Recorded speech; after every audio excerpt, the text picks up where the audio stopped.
बच्चा पाइसकेकोहरू हो हैन यिनीहरू सब बच्चा पाइसकेको हो पाउँदैछ आज त आधै पाएको हो त हिजो अस्तिको होइन आधै पाएको हो सब हैन ए झ्याप झ्याप पाउँदैछन् ए बच्चा पाउने दाजु यता छन् ए झ्याप झ्याप पाउँदैछन् ए हेर्न सक्नुहुन्छ तपाईहरु झ्याप झ्याप पाउँदैछन् बच्चाहरू बच्चा पाउने काम चाहिँ धम्माधम भइरहेको थियो हेर्नुस् बच्चा पाउने हेर्नु कति धेरै बच्चा होला यसको यो माउ गएर बच्चा गाउनु भयो त एउटा दुईटा तीनटा चारटा पाँचटा छवटा सातटा आठटा नौटा दसटा 11वटा छ हैन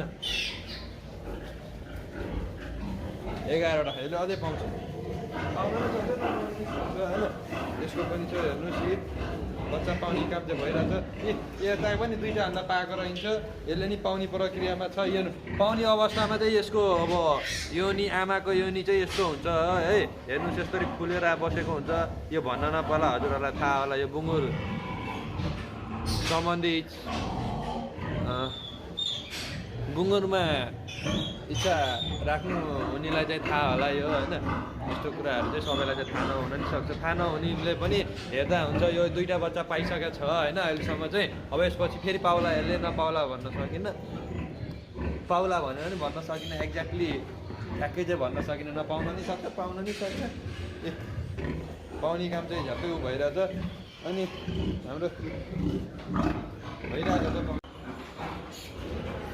आज मेरो बिदा त बिदा हो हैन तर अहिले चाहिँ म यहाँ आज बच्चा जन्मिने दिन भएर चाहिँ म आएको यहाँ भिडियो गर्नलाई भनेर हैन हजुरहरूलाई देखाउनलाई भनेर अनि बच्चा चाहिँ धेरै नै जन्मिरहेछ भन्दा पनि माउले चाहिँ धेरै जन्माइरहेको कुरो हो हैन हेर्न सक्नुहुन्छ हैन बच्चा धेरै जन्माइरहेछ यहाँ हेर्न सक्नुहुन्छ यो सब जन्माएको अघि एकछिन अगाडि जन्माएको 1 घन्टा नि भएको छैन जन्माएको है जन्माइरहेछ अनि धेरै नै छ एउटा माउको झन्डै 17वटा 18वटा 19वटा 13वटा 14वटा 15वटा 14वटा 12वटा नजन्माउने पनि छन् हेर्नुहोस् हैन जन्मिने बित्तिकै यसरी दुध चुस्छ यसरी चुस्छ चुस्न कुनै कुनै चाहिँ तपाईँको जन्मिने बित्तिकै कुनै कुनै चाहिँ अब आफैमा हिष्टपुष्ट छ भनेपछि चाहिँ त्यो हुरुरु दौडेर गएर माउको थुनमा मुख जोडेर दुध खान थालिहाल्छ हैन अब त्यो दुध खान नसकेको जस्तै कुनै कुनै चाहिँ लुरो शक्ति नभएको शक्ति अलिक कम भएको जस्तो देखियो भने चाहिँ त्यसलाई चाहिँ आफैले माउको थुनमा लगेर थुथुनो मुख जोडिदिनुपर्छ अनि दुध खाने गरी बनाइदिनुपर्छ र दुध खानलाई सहयोग गरिदिनुपर्छ होइन भने हेर्नुहोस् यहाँ यसरी दुध खाँदै चुस्दै बस्छ होइन जन्मिने बित्तिकै हो खासै बेर भएको छ नि यो 1-1.5 घन्टा भयो हो हैन जन्मिने बित्तिकै यसरी दुध खान्छ चुस्दै बस्छ उ हेर्नु त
अनि यो जन्मिने बित्तिकै चाहिँ अरू त खासै केही गरिन्न, त्यही अब सुक्खा कपडा छ भने कपडाले, होइन भने यहाँ चाहिँ हाम्रो चाहिँ यो पाउडर चलाउँछ होइन।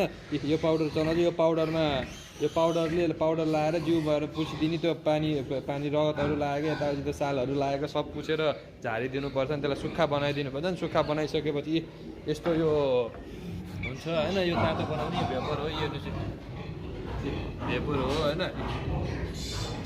यो भेपर हो, यो भेपरमा राखिदिइसकेपछि बुङ्गुर तातो हुन्छ, तातो गरी बनाइदिनुपर्छ। न्यानो गरी बस्छ, मजाले सुक्छ है। यो नाभि चाहिँ अलिकति बाँकी राखेर चट्टै निमास दिँदा नि हुन्छ, होइन भने अलिकति तल बाँधिदिने, झन्डै अब 1 बिट भनौँ न, आफ्नो हातले 1 बिट जति, 1 बिट अब आधी बिटमा बाँधेर अनि बाँकीको भाग चाहिँ सुकाएर फाटिँदा हुन्छ होइन।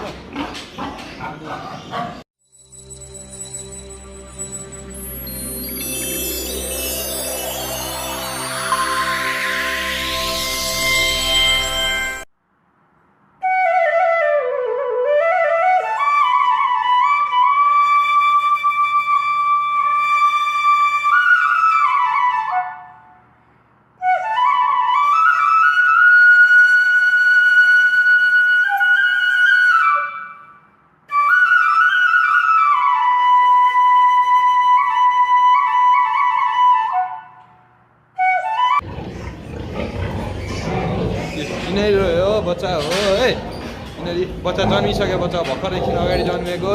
बच्चा खानालाई मछाड गर्दै दुध खाइरहन्। भाइहरूले दुध खाइरहन्। यो सब नाना बाबुहरू हो है। भाइहरूले दुध खाइरहन्। यता नि छन् भाइहरू, भाइ बहिनीहरू छन्। अनि यता नि छन्, कति राम्रो आउने यिनीहरू। बुबु खाँदैछन् है।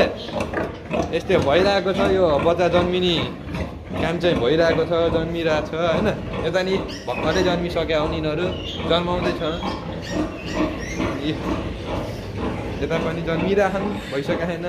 यो भाइ कान्छो, अर्को त्यो एउटा भाइ छ, त्यो भाइ चाहिँ जेठो हो है। अब यसपछिको यिनीहरूको माइलो साइलो खोइ आउने बेलामा थियो, आउँदैन खोइ। जन्मे छैन यसको चाहिँ अहिलेसम्म, यसले 2टा मात्रै बच्चा पाएको छ। एउटा यही हो होइन। अर्को चाहिँ त्यहाँ छ, यसले 2टा मात्रै पाएको। यो बुङ्गुरको अवस्था चाहिँ यस्तो चाहिँ हेर्नु, बुङ्गुरको अवस्था हेर्नुहोस् है।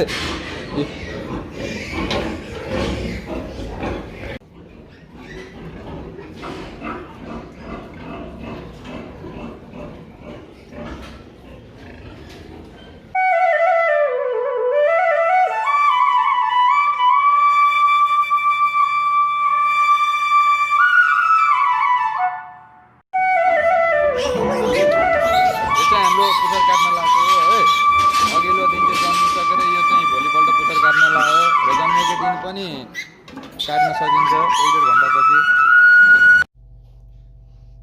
अब चाहिँ हामी सुई हान्छौँ होइन। यो सुईको काम चाहिँ के हो भन्दाखेरि खास अब बुङ्गुर चाहिँ अब अहिले नव शिशु भएको कारणले गर्दा रगत र आइरनको मात्रा खासै धेरै नहुने भएकोले चाहिँ यो सुई हानिसकेपछि चाहिँ यो बुङ्गुरको शरीरमा चाहिँ हेमोग्लोबिन र आइरनको मात्रा बढाउनलाई सहयोग गर्छ होइन। यो सुई हानिसकेपछि चाहिँ हेमोग्लोबिन र आइरनको मात्रा पनि सँगसँगै बढ्न जान्छ।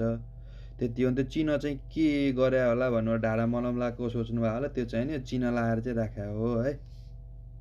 एउटा हानिसियालाई फेरि नहान्नु परोस् भनेर।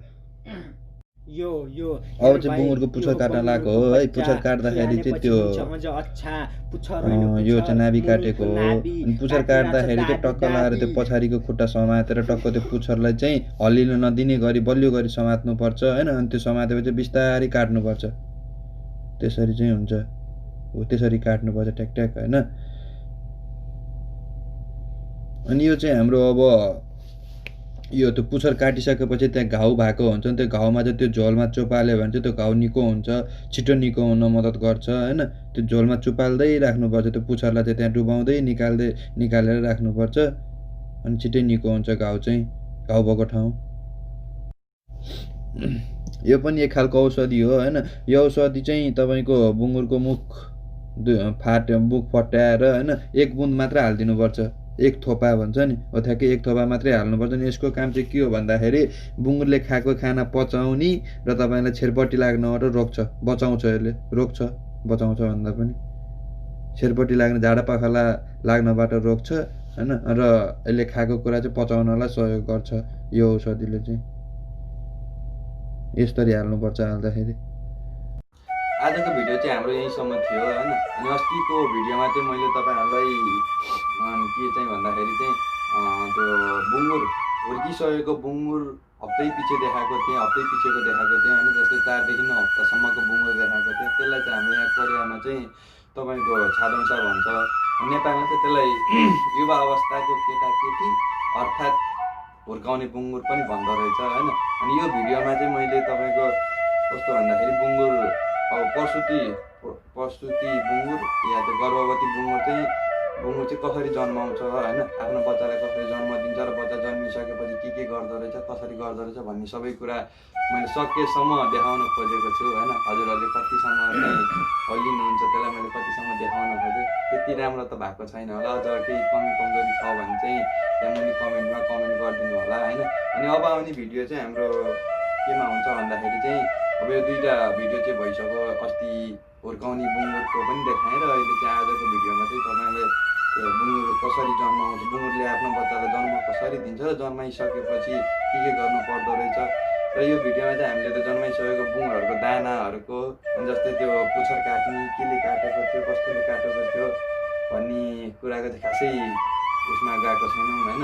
त्यो यसको लागि चाहिँ म छुट्टै भिडियो एउटा बनाउने छु अब केही 4-5 दिनपछि। त्यसको लागि जस्तै यहाँको औषधि कस्तो औषधि चलाउँछ, अनि त्यो बुङ्गुरको पुच्छर काट्ने, अनि अर्को तपाईँको त्यो सुई हान्ने पनि यहाँ नेपालमा कस्तो सिरिन्जले हान्छ जस्तो लागेको छ मलाई। त्यति धेरै चाहिँ थाहा भएन नेपालको बारेमा। अनि यहाँ चाहिँ तपाईँको अब त्यो सुसाकी भन्छ होइन, सुसाकीले चाहिँ हान्छ। त्यो चाहिँ अब इन्जेक्सन जस्तै सिरिन्ज जस्तै हुन्छ। त्यो सिरिन्ज जस्तै भन्दा नि हातमा यस्तै समात्ने हुन्छ। त्यो म यसको भिडियो चाहिँ छुट्टै बनाउँछु। छुट्टै भिडियो चाहिँ तपाईँलाई यहाँको औषधि, अनि त्यहाँ प्लस मेसिन पुच्छर काट्ने, अनि त्यो सुई हान्ने, त्यस्तै औषधिहरू सबै देखाउने छु। अब आउने भिडियोमा चाहिँ त्यसको लागि छुट्टै बनाउने छु। अनि त्यसपछि चाहिँ अब आउने भिडियो चाहिँ खास के को बारेमा हुन्छ भन्दाखेरि चाहिँ त्यो प्रजनन बुङ्गुरलाई अब गर्भवती कसरी बनाउने त, गर्भवती अवस्थामा चाहिँ कसरी लाने त, अनि गर्भवती अवस्थामा लगिसकेपछि चाहिँ कस्तो हुँदो रहेछ, के हुँदो रहेछ भन्ने बारेको भिडियो अब बनाउँछौँ होइन। आउने हप्तातिर हुन्छ कि नत्र भने त्यसपछिको हप्तातिर मिलेर बनाउँछौँ त्यो चाहिँ। अब आजको भिडियो चाहिँ हाम्रो यहीँसम्म हो होइन। अब अर्को भिडियोमा फेरि छिट्टै भेट्नेछौँ मिलेसम्म, सकेसम्म। कामको व्यस्तताले छोडे छ भने कामको व्यस्तताको बावजुद पनि यतिको भिडियो बनाउँदैछु होइन। त्यही नै हो, त्यहाँभन्दा धेरै त के भन्नु। र भिडियो साँच्चीकै मन पऱ्यो भए चाहिँ लाइक, कमेन्ट र सब्सक्राइब गरिदिनु होला होइन। अनि अझ सक्नुहुन्छ भने सेयर पनि गरिदिनु होला। र भिडियो चाहिँ मेन कस्तो लाग्छ तल कमेन्ट बक्समा कमेन्ट गरिदिनु होला। हस् त, बाइ।